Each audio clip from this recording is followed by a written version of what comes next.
আমি আপনাদের সামনে 2013 নীতিমালা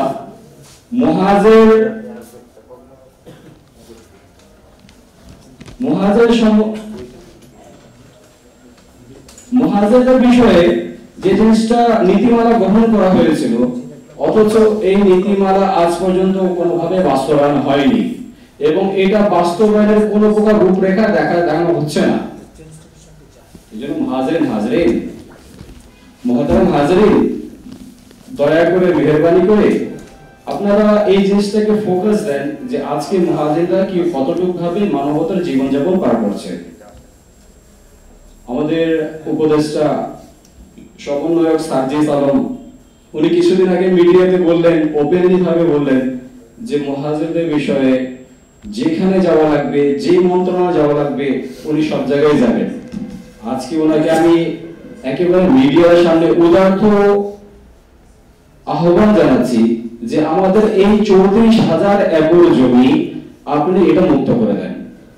আপনি যেখানে কাজ চাচ্ছিলেন, আপনি যেখানে বলছিলেন যে আমরা মুহাজিরদের বিষয়ে অ্যাক্টিভিটি দেখাবো, আমরা মুহাজিরদের পক্ষে কাজ করব, তো মুহাজির সম্প্রদায়ের পক্ষে আমি আব্দুল ওয়াহিদ আপনাকে উদার্ত আহ্বান জানাচ্ছি যে আপনি এই 34,000 একর জমি এটাকে মুহাজিরদের জন্য পুরোপুরি যাতে মুহাজিররা পায় এই জন্য আপনারা চেষ্টা তদবির করেন। এই জন্য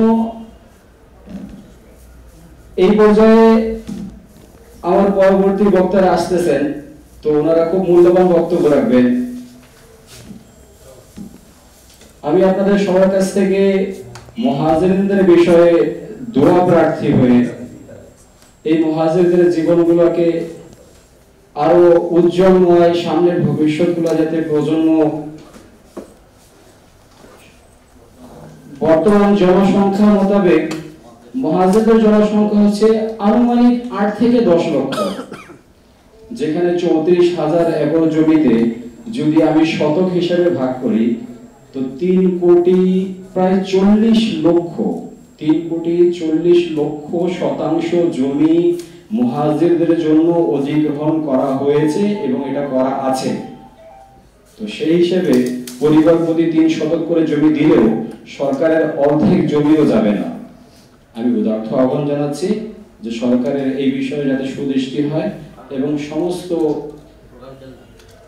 সুশীল সমাজের প্রতি আহ্বান জানাচ্ছি তারাও যাতে এই বিষয়ে দৃষ্টিপাত বা আলোকপাত করেন।